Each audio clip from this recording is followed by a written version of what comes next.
নমস্কার বন্ধুরা, শিবুর রান্নাঘর থেকে সবাইকে স্বাগত জানিয়ে আজকে আরেকটা নতুন ভিডিও নিয়ে এলাম।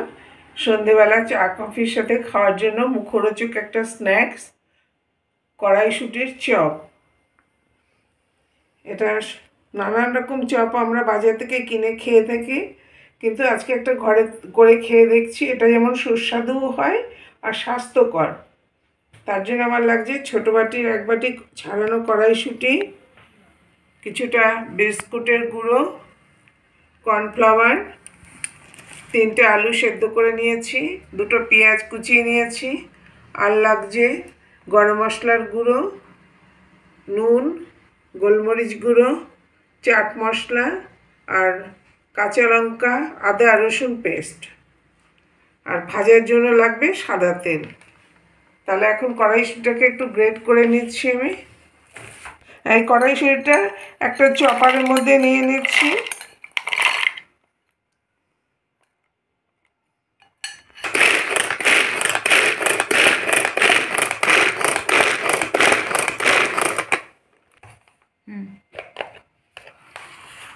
ক্র্যাশ করা হয়ে গেছে।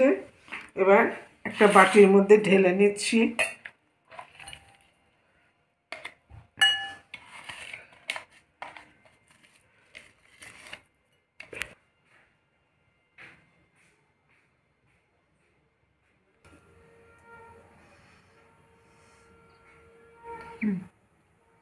হ্যাঁ, ছোট গ্যাস জ্বালিয়ে গ্যাসে একটা কড়াই বসিয়ে 2 চামচ মতো সর্ষের তেল দিয়ে দিচ্ছি। মশলাগুলোকে কষিয়ে নিতে হবে।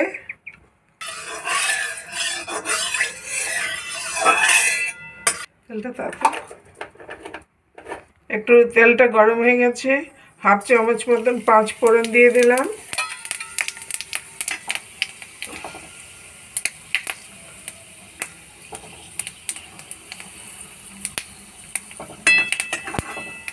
মশলাটা ভাজা হয়ে গেছে, সুন্দর একটা গন্ধ বেরিয়েছে।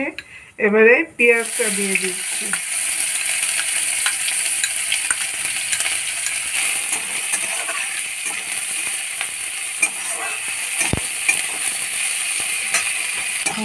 হ্যাঁ, পেঁয়াজটা ভাজা হয়ে গেছে। এবারে আদা রসুন লঙ্কার পেস্টটা দিয়ে দেবো।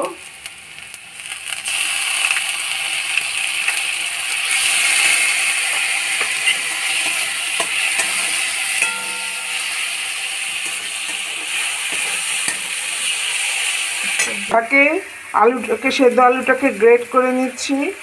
মশলাটা হতে হতে আলুটা দেওয়া হয় একটু বাইন্ডিংয়ের জন্য। মশলাটা ভাজা হয়ে গেছে।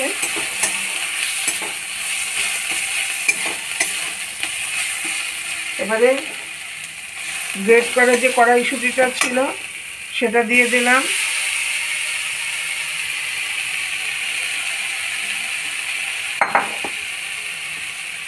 স্বাদ মতো নুন,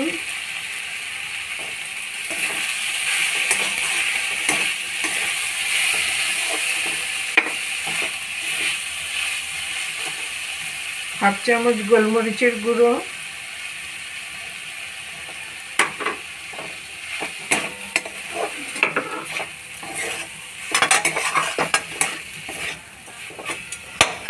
হ্যাঁ, একসাথে ভালো করে মিশিয়ে একটু শুকিয়ে নেব।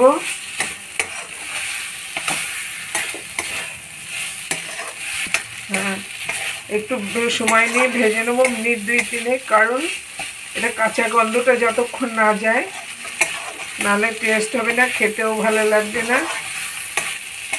এরপরে একটু দিয়ে দিচ্ছি 1/2 চামচ মতন চাট মশলা,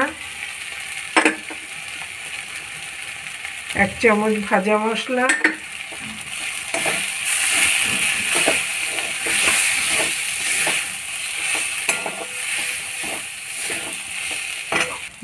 হ্যাঁ, এবারে দিয়ে দিলাম যে আলুটা গ্রেট করে রেখেছিলাম সেটা দিয়ে দিলাম।